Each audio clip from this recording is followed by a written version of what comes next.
Welcome to Kenton's videos. Enjoy the video. You start by installing the dedicated split screen app because iPhone lacks native multi-window. Open the App Store, find a top-rated split screen or dual browser app, and install it. Once done, launch the app and grant minimal permissions it requests. Make sure you allow only what's necessary. You want the app ready on your home screen. That way you can open two web pages or apps side by side inside the container without juggling system settings. Now configure the two panes.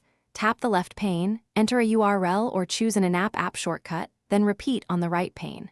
You'll see two independent views. Use the address bars, search boxes, or built-in app selectors to load content.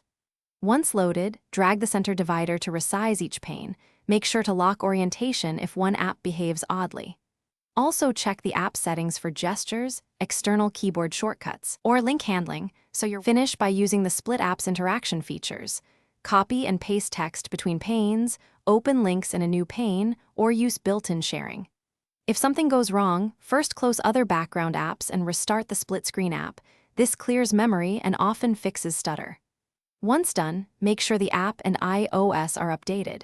If panes crash repeatedly, reinstall the app or try a different reputable split screen app. That single swap usually resolves persistent problems. Thanks for watching. Consider subscribing if we helped you.